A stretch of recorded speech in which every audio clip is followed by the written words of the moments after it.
सांगलीला जावं लागतं।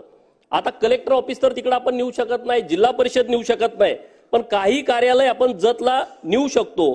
आणि म्हणून आपल्या माध्यमातून आरटीओचं काम करण्यासाठी जेव्हा जत तालुक्यातला जत पासून 60, 70, 80 किलोमीटर वरती जे बालगाव सारखं गाव आहे, सोनलगी सारखं गाव आहे, हे जे कर्नाटक बॉर्डरवरची गाव आहेत, त्यांचं जाण्या येण्यामध्ये खूप वेळ जातोय, त्यांचा पैसा नाहक जातोय। एकदा काम नाही झालं तर दोनदा तीनदा त्यांना सांगलीला जावं लागतं।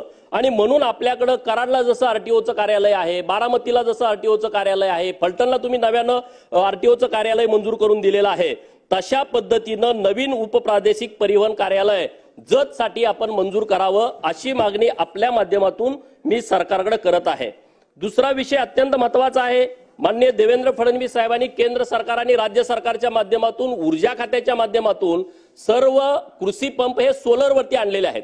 ही खूप चांगली बाब आहे, परंतु त्यामध्ये काही त्रुटी आहेत। म्हणून आपल्या माध्यमातून सरकारकडे माझी विनंती आहे की ग्रीड कनेक्टेड कृषी पंप ही नवीन संकल्पना आपण आणली पाहिजे। ऑफ ग्रीड सोलर वीज वाया न जाता महावितरण कंपनीस ग्रीड मधून शेतकऱ्याकडून एक्सपोर्ट करता येते व कमी पडल्यास ग्रीड मधून परत इम्पोर्ट करता येते।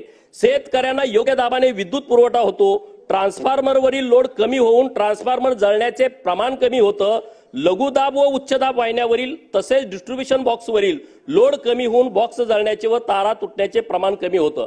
तोटे काय काय आहेत, म्हणून या बाबतीमध्ये सरकारकडे माझी विनंती आहे, ऑफ ग्रीड सोलर पंप ते ग्रीड कनेक्टेड कृषी पंप करण्याच्या बाबतीमध्ये सरकारने त्वरित निर्णय घ्यावा। अध्यक्ष महोदय, मला एक 2-5 मिनिटं वेळ द्यावा वाढवून अशी मी विनंती करतो। दुसरा विषय अत्यंत महत्त्वाचा आहे। मेंढपाळ माझ्या तालुक्यामध्ये मोठ्या प्रमाणात आहेत, राज्यामध्ये पण आहेत। मेंढपाळांच्या जीवनामध्ये जर बदल करायचा असेल तर त्याला चांगल्या प्रजातीचे नर दिले पाहिजेत, चांगल्या प्रजातीच्या मेंढ्या दिल्या पाहिजेत, पण सरकारच्या माध्यमातून तसं होताना दिसत नाही।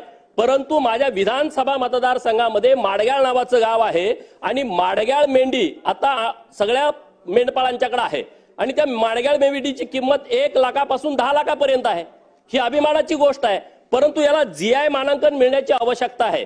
आणि म्हणून अध्यक्ष महोदय, पशुसंवर्धन बाब क्रमांक 44 पृष्ठ क्रमांक 31 मी पशुसंवर्धन खात्याला आपल्या माध्यमातून विनंती करतो की माडग्याळ मेंढीचं जीआय मानांकन मिळण्याच्या बाबतीमध्ये सरकारनं त्वरित पाऊल उचलावं आणि माडग्याळ या ठिकाणी माडग्याळ मेंढीच्या बाबतीमध्ये संशोधन करणं आणि पैदास केंद्र हे सरकारनं माडग्याळ तालुका जत मध्ये स्थापन करावं अशी मागणी आपल्या माध्यमातून मी सरकारकडे करतोय।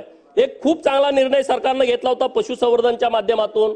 या महाराष्ट्रामधल्या मेंढपाळांना महाराजा यशवंतराव होळकर महामेष योजना आणि दुसरी एक चांगली योजना केली की जून, जुलै, ऑगस्ट, सप्टेंबर मध्ये पावसाळ्याच्या दिवसामध्ये फॉरेस्ट विभाग त्यांना तिथं चरायला मुभा देत नाही आणि म्हणून आपल्या सरकारनं त्यांना चराई भत्ता जाहीर केला होता। एका महिन्याला एका मेंढपाळाला 6,000 रुपये चराई भत्ता, असे 4 महिन्याचे 24,000। मेंढपाळांच्याकडे ऑनलाईन अर्ज मागवले, आपल्याकडे 8 कोटी रुपये शिल्लक होते, पण मेंढपाळांच्याकडून इतके अर्ज आलेले आहेत, आता ते बजेट वाढवण्याची आवश्यकता आहे। महाराजा यशवंतराव होळकर महामेष योजनेमध्ये सुद्धा 6,000 जवळपास आता आपल्याकडे अर्ज आलेले आहेत, तर त्यांच्यासाठी जवळपास 200-250 कोटी रुपये एक्स्ट्रा देण्याची आवश्यकता आहे। ते पैसे मार्चच्या बजेटमध्ये आपण उपलब्ध करून द्यावेत अशा सरकारला सूचना द्याव्यात। जोपर्यंत मी काल ही भूमिका मांडली होती, 2च मिनिटं घेतो, की राज्य सरकारनं काही महामंडळ स्थापन केली, ही खूप आनंदाची आणि चांगली बाब आहे। या महामंडळामध्ये सिंपी समाज, लाडशाकीय वाणी समाज, लेवा पाटीदार समाज, गुजर समाज, गवळी समाज, लोहार समाज, नाथपंथी डवरी समाज यांच्यासाठी एक भटके विमुक्तांचं महामंडळ स्थापन केलं। नंतर राजा उमाजी नाईक यांचं महामंडळ रामोशी समाजासाठी स्थापन केलं। महात्मा बसवेश्वरांच्या नावानं लिंगायत समाजासाठी महामंडळ स्थापन केलं। पैलवान मारुती चव्हाणांच्या नावानं वडार समाजासाठी महामंडळ स्थापन केलं। परंतु अध्यक्ष महोदय, आता हे महामंडळ स्थापन झालंय, परंतु त्यांना चांगले अधिकारी देणं, एमडी देणं, तिथं लागणारा सगळा स्टाफ देणं, त्याला पैसे 100 किमान कोटी रुपये या महामंडळांना देणं आणि त्या महामंडळावरती या समाजातल्या आवाज माणदेशाचा, माणदेशातील प्रत्येकाचा, माणदेश प्राईम। सबस्क्राइब करा आणि अपडेट रहा। नवीन व्हिडिओच्या नोटिफिकेशनसाठी बेल आयकॉनचं बटन दाबा। धन्यवाद।